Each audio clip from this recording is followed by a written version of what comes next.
মাননীয় অধ্যক্ষ মহোদয়, ৰাজ্যপালৰ ভাষণ আমাৰ সন্মানীয় সদস্য অখিল গগৈ ডাঙৰীয়াৰ দৰে ময়ো কেইবাবাৰো পঢ়িলোঁ। প্ৰথম আৰম্ভ কৰিছে আমাৰ পবিত্ৰ ধৰ্মীয় গ্ৰন্থৰ এটা শ্লোকেৰে, যাৰ অৰ্থ হ'ল walk together, speak together, let your minds be in harmony, just as the gods of old united in their shared purpose. খুব ইয়াতকৈ আৰু ভাল কথা থাকিব নোৱাৰে। একতাৰ কথা, ইনক্লুজিভ ডেভেলপমেণ্টৰ কথা মাননীয় অধ্যক্ষ মহোদয় আৰু শেষ কৰিছে ৰাজ্যপাল মহোদয়ে ভাষণ, everything is for the welfare and happiness of all, সকলোৰে মংগলৰ কাৰণে, everything is for the wellbeing and auspiciousness of all. এই দুটা বাক্যৰে আৰম্ভণি, দুটা শ্লোকেৰে আৰম্ভণি আৰু শেষ কৰিছে ৰাজ্যপাল মহোদয়ে ভাষণ। কিন্তু কথনি আৰু करनी में कितना अंतर है सर, जब अंदर में जाता हूं ना दिल दुखता है सर। মই এটা দুটামান পইণ্ট কম, বেছিতো সময় নাপাম। 40 নম্বৰ পেজত social justice and minority affairs, আৰম্ভণি বৰ ধুনীয়া। Ensuring inclusive development and social empowerment is at the core of the government's mission. এই বাক্যটোৰে আৰম্ভ কৰিছে, ইমান ধুনীয়া, ইয়াতকৈ আৰু ভাল কথা থাকিব নোৱাৰে। কিন্তু বাকী দুটা পেজত ছাৰ মাইনৰিটি কথা ক'ব যাওঁতে এছচিৰ কথা কোৱা হৈছে, OBCৰ কথা কোৱা হৈছে, ট্ৰেন্সজেণ্ডাৰৰ কথা কোৱা হৈছে, 24 ডেভেলপমেণ্ট কাউন্সিলৰ কথা কোৱা হৈছে, ডিজেবিলিটিৰ কথা কোৱা হৈছে, কিন্তু মাইনৰিটিৰ কথা কোৱা নাই।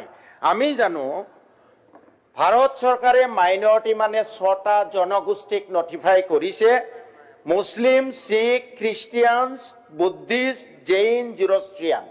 আৰু এই 6টা জনগোষ্ঠীৰ মানুহ অসমৰ প্ৰায় 40%। এতিয়া এই যে আজি অখিল গগৈ ডাঙৰীয়াই হওক, বিভিন্ন সদস্যই কৈছে যে আমি ভাৰতৰ বেয়া কামবোৰৰ ক্ষেত্ৰত প্ৰথম, কিন্তু ভাল কামবোৰৰ ক্ষেত্ৰত শেষত। কাৰণ হ'ল যে প্ৰায় 40% জনসমষ্টিক বঞ্চিত কৰি ৰখা হৈছে। মাইনৰিটি নাম কৈ পেলাই মাইনৰিটিৰ বিষয়ে এটা স্কিমৰ কথা উল্লেখ কৰা হোৱা নাই। মই জানো মুখ্যমন্ত্ৰী মহোদয়ে ক'ব মাইনৰিটিৰ মানুহকো অৰুণোদয় দিছোঁ, মাইনৰিটিৰ মানুহকো অন্যান্য কিবা কিবি সৰু সুৰা স্কিম দিছোঁ। মই মাননীয় অধ্যক্ষ মহোদয় আপোনাৰ যোগেদি দাবী জনাব বিচাৰোঁ, মই বাগবৰ সমষ্টিৰ বিধায়ক হিচাপে মোৰ অৰুণোদয়ৰ দৰকাৰ নাই, মোৰ সকলো অৰুণোদয় কাটি দিয়ক, কিন্তু মোক লাগে শিক্ষাৰ ব্যৱস্থা, মোক লাগে কলেজ, মোক লাগে ইউনিভাৰ্চিটি, মোক লাগে দলং। আজি মাননীয় অধ্যক্ষ মহোদয়, উজনি অসমত বহু কেইখন ব্ৰহ্মপুত্ৰৰ ওপৰত দলং হৈছে, আমি ভাল পাইছোঁ অসম উন্নতিৰ পথত।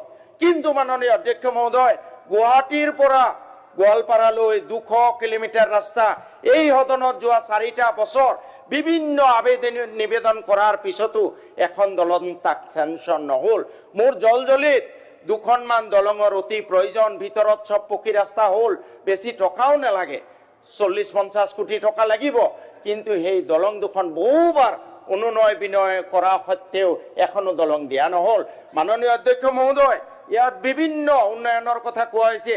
BEd কলেজ 10খন, মাইনৰিটি এলেকাত এখনো নাই। ল কলেজ 10খন, মাইনৰিটি এলেকাত নাই। আজি ইউনিভাৰ্চিটি মাইনৰিটি এলেকাত নাই। অকল সেয়াই নহয় মাননীয় অধ্যক্ষ মহোদয়, শিক্ষাৰ ব্যৱস্থা অতি ভয়া লগা। মাননীয় অধ্যক্ষ মহোদয়, মই দুটামান মাত্ৰ উদাহৰণ দিব খুজিছোঁ। আজি ৰামাপাৰা হাইস্কুল 10টা ক্লাছ, 4জন শিক্ষক। Sir 2 minute please.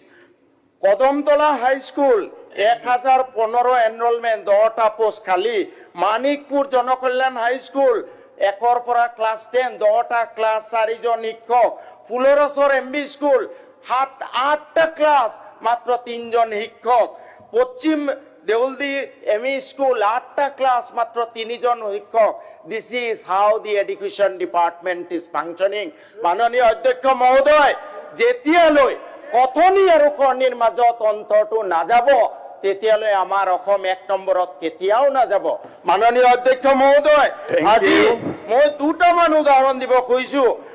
আপনাৰ 766 চাপৰি উজিৰেশ্বৰ LP স্কুল, 60জন ছাত্ৰ, 1জন শিক্ষক। আজি আপোনাৰ 772 সুখারজার এলপি স্কুল 131 জন ছাত্র মাত্র এজন শিক্ষক। আজি আপনার 1199 সিডনি এলপি স্কুল 101 জন ছাত্র মাত্র তাত এজন শিক্ষক। মাননীয় অধ্যক্ষ মহোদয়, অকল মোৰ সমষ্টিত 39খন এনেকৈ স্কুল আছে য'ত পিটি ৰেচিঅ 60। ছাৰ শেষ কৰিম, এটা কবিতা গাম ছাৰ, মাত্ৰ কবিতা নালাগে, শেষ কৰিম। ছাৰ ভাল কবি এইবোৰতো বৰ বেছি কৈ লাভ নহব ছাৰ, দুখ আৰু মোৰ মন। জাষ্ট কবিতা, আমাৰ কবিগুৰু ৰবীন্দ্ৰনাথ ঠাকুৰৰ গীতাঞ্জলি, যিটোৱে আমাৰ প্ৰথম নোবেল প্ৰাইজ পাইছে, 3টা পংক্তি মই উদ্ধৃত কৰিব খুজিছো। মই কাৰো প্ৰতি উইথ ছাৰ, হে মোৰ দুর্ভাগা দেশ, যাদের করেছ অপমান, অপমানে হতে হবে তাহাদের সবার সমান। It is not my wish. মানুষের অধিকারে বঞ্চিত করেছ যারে, সম্মুখে দাঁড়াইয়ে রেখে তবিও কুলে দাও না স্থান, অপমানে হতে হবে তাহাদের সবার সমান। আই ডো নট উইশ। যারে তুমি নিচে ফেলো সে তোমারে বাঁধিবে যে নিচে, পশ্চাতে রেখেছো যারে সে তোমারে পশ্চাতে টানিবে, অজ্ঞানের অন্ধকারে আড়ালে ঢাকিছ যারে, তোমার মঙ্গল ডাকি গড়িছে যে সে ঘুর ব্যবধান, অপমানে হতে হবে তাহাদের সবার সমান। Not my wish. দেখিতে পাও না তুমি মৃত্যুদূত দাঁড়াইছে দাঁড়িয়ে, অভিশাপ আঁকি দিল তোমার জাতির অহংকারে, সবারে না যদি ডাকো এখনো সরিয়া থাকো, আপনারে বেঁধে রাখো চৌদিকে জড়াইয়ে অভিমান, মৃত্যু মাঝে হবে তবে চিতা বসবে সবার সমান। ধন্যবাদ স্যার। ধন্যবাদ।